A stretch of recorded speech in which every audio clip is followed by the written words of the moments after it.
नमस्कार बहनों, एक बार फिर से स्वागत है आपका हमारे चैनल पर। आप सभी को करवा चौथ व्रत की बहुत बहुत शुभकामनाएं।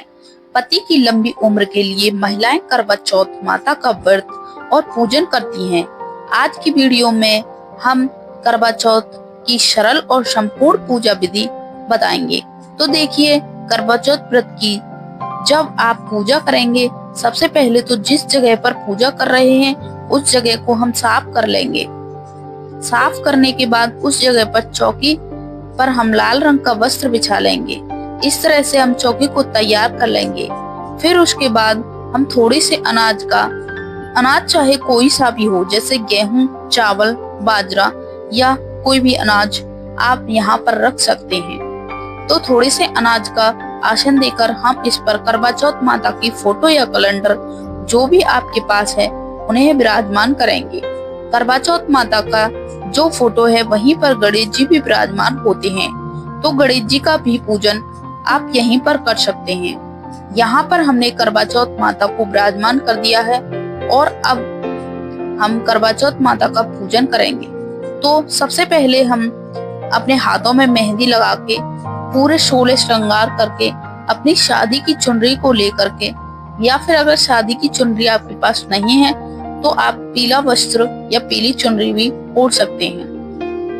अब हम आपके साथ अपनी संपूर्ण विधि शेयर करेंगे। विधि में हम कलश की स्थापना करते हैं। कुछ लोग कलश की स्थापना करते हैं, कुछ लोग नहीं करते हैं। तो अगर आप यहाँ करते हैं तो आप करें, नहीं तो आप इसे छोड़ भी सकते हैं। अगर आप कलश की स्थापना करते हैं तो पहले हम चावल की डेरी लगा लेंगे। डेरी पर आप कलश को विराजमान कीजिएगा। चाहे तो आप अष्टदल कमल बना लीजिए, नहीं तो सिर्फ चावल की डेरी लगाकर उस पर हम तांबे या पीतल का एक कलश रखेंगे। कलश को हम कंठ तक जल से भर लेंगे। शुद्ध जल हमें लेना है। कलश भरने के बाद इसमें हमें 5 चीजें डालनी हैं। सबसे पहले अगर आपके पास सूखी हुई हल्दी है तो आप वो डाल सकते हैं, नहीं तो आप हल्दी का पाउडर भी डाल सकते हैं। इसके बाद हम रोली डालेंगे और उसमें थोड़े से चावल, सुपारी और सिक्का, ये 5 चीजें हम कलश में डालेंगे। कलश के ऊपर हम आम के पत्ते सजाएंगे। अगर आपके पास आम के पत्ते ना मिले तो आप अशोक के पत्ते भी ले सकते हैं। पत्तों पर हम तिलक करके हमने पत्तों को सजा देंगे। ऊपर हम एक प्लेट यानी ढक्कन रख लेंगे। प्लेट में हम कोई भी अनाज भर लेंगे। यहाँ पर गेहूं ले लें या फिर चावल भी ले सकते हैं। इस तरह इस ढक्कन को भरने के बाद हम देसी घी का एक दीपक रखेंगे तो दीप कलश की स्थापना की जाएगी। अब देखिए, आप यहाँ तो गणेश जी का पूजन आप फोटो में कर सकते हैं या फिर गणेश जी की एक तस्वीर अलग से रख सकते हैं। अब हमें करवा भरना है, तो जो मिट्टी का करवा है यह करवा हमारे नाम का होता है। इस करवे को हम जल से भरते हैं। करवे को भरने से पहले हम एक छोटी सी लकड़ी में थोड़ी रुई लगाकर हम करवे को नल को न इसके ऊपर तक हम इसमें रुई लगा देंगे ताकि जो जल है वो निकले ना। अब ये करवा तैयार हो गया है। या फिर आप आटा गूंथा हुआ रहता है, उसको थोड़ा सा उसके नल पे इस तरह से लगाएं कि पानी निकले ना। आप ऐसे कर सकते हैं या फिर रुई से कर सकते हैं। अब करवे में हम शुद्ध जल भरेंगे। अब देखिए, कहीं कहीं पर 7 सींक नल पर लगाते हैं।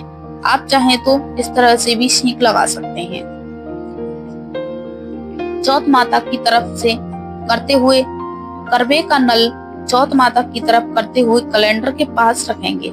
हम इसको रख देंगे। करवे के कंठ पर हमें मौली यानी कलावा जरूर बांधना है, तो आप कलावा बांध दीजिएगा। इसके बाद हमें एक करवा मीठा लेना है। आप इस तरह से खांड का जो करवा होता है वो ले सकते हैं, या फिर आप मिट्टी के करवे में भी मीठा भर सकते हैं। तो हमारे यहाँ पर तो मीठा करवा लिया जाता है। यह करवा करवा चौथ माता यानी पार्वती माता के नाम का होता है। इस करवे के कंठ पर हम मौली बांध देंगे। इसको खील बतासे से भर लेंगे, या फिर आप ड्राई फ्रूट से भी भर सकते हैं। करवे के नल को माता की तरफ करते हुए हम करवा चौथ माता के पास इस करवे को रख देंगे। फिर हम अनाज रखेंगे तो पहले तो ऐसे ही करवा चौथ माता के पास अनाज रख लिया जाता था, पर लेकिन जब हम उठाते थे उस अनाज को तो थोड़ा मुश्किल होता है, इसलिए आप प्लेट या कटोरी में भी अनाज भर के रख सकते हैं।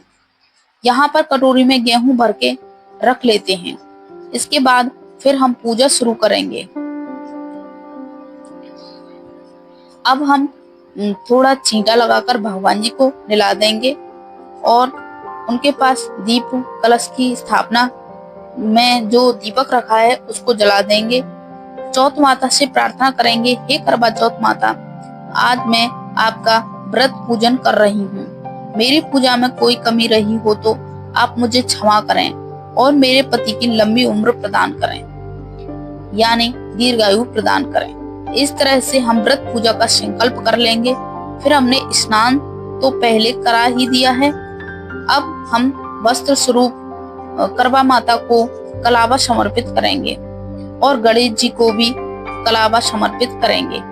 कलावे, इसके बाद आप इनके पास लाल रंग की चुनरी है या फिर कलावे के बाद अलावा आपके पास लाल रंग की चुनरी है तो आप वह माता को चढ़ा सकते हैं। फिर हम रोली से सभी को तिलक करेंगे और गणेश जी को, करवा चौथ माता को और कैलेंडर में विराजमान सभी देवी देवताओं को तिलक कर देंगे। इसके साथ ही जो करवे में आपने चढ़ाए हैं उन करवों को भी हम तिलक करेंगे, कलश को भी हम तिलक करेंगे। इसके साथ ही आप कलश पर स्वास्तिक बना दीजिए। स्वास्तिक जो होता है वो बहुत ही शुभ चिन्ह होता है। आप पूजा में स्वास्तिक जरूर बनाइए। कलश पर हमने यहाँ पर स्वास्तिक बना दिया है, दीपक पर भी हमने स्वास्तिक बनाया है और तिलक किया है। अक्षत यानी चावल समर्पित कर देंगे। हमें करवा चौथ माता के 16 श्रृंगार समर्पित करने हैं। 16 श्रृंगार हो तो आप 16 श्रृंगार समर्पित कर सकते हैं। अगर आपके पास 16 श्रृंगार नहीं है तो आप कम से कम 2 श्रृंगार की चीजें समर्पित कर दीजिएगा। सुहाग समर्पित करने के बाद फिर हम भोग समर्पित करते हैं। तो देखिए, अगर आपके पास यहाँ पर शाम को पूजा होती है और आपने भोग प्रसाद बना लिया है तो आप भी यहाँ पर पकवान बनाए जाते हैं तो आप वह समर्पित कर दीजिएगा। और अगर आपके यहाँ दिन में पूजा होती है तो आप कोई भी मिठाई भोग में चढ़ा सकते हैं। करवे के ऊपर भी वो मिठाई जरूर रखनी है, क्योंकि थोड़ा सा जब हम चंद्रमा को अर्घ देते हैं या जिमाते हैं तो यहाँ पर हमें भोग समर्पित कर दिया जाता है। भोग में आप ऋतु फल जरूर समर्पित करें। सिंघाड़ा, जैसे कि सिंघाड़ा या फिर केला आप रख सकते हैं। जल समर्पित करने के बाद फिर हमें बायना निकालना होता है। तो बायने के लिए आप साड़ी या सूट जो भी आपने लिया है वो अपने सुहाग का सामान रखा है ना, उसमें कुछ चीजें इस पर रख देंगे तो उनको बाकी जो चीजें बच जाएंगी वो स्वयं पूज करके बायना दे सकते हैं। साथ में ही यथासंभव हम दक्षिणा समर्पित करते हैं। यह सारी चीजें समर्पित करने के बाद हमें करवा चौथ की व्रत कथा सुननी चाहिए, यानी करवा चौथ की कहानी सुननी होती है। तो जो अनाज हमने चढ़ाया है उसमें से थोड़ा सा अनाज अपने हाथ में लेके हम करवा चौथ व्रत की कहानी सुनाएंगे। तो आइए सुनते हैं करवा चौथ व्रत की कथा। प्राचीन समय की बात है। प्राचीन समय की बात है। प्राचीन काल में एक करवा नाम की स्त्री महान पतिव्रता थी, जो अपने पति के साथ नदी के किनारे एक गांव में रहती थी। एक दिन उसका पति नदी में स्नान करने को गया। देवयोग से स्नान करते समय वहां एक मगर ने उसका पैर पकड़ लिया।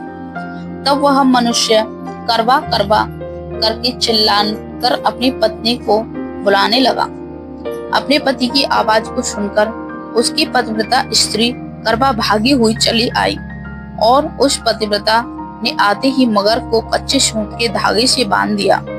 मगर को बांधकर वह अपने पतिव्रत धर्म के बल से यमलोक में पहुंचकर यमराज से बोली, हे भगवान, मेरे पति को मगर ने पकड़ लिया है।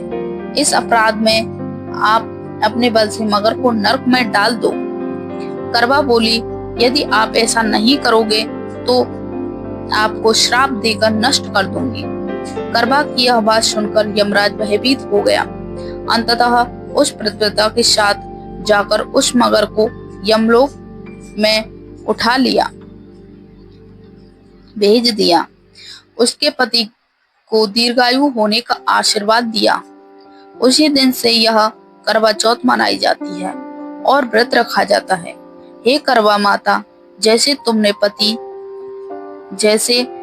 अपने पति की रक्षा की, ऐसे ही सबके पतियों की रक्षा करना। जय करवा चौथ माता।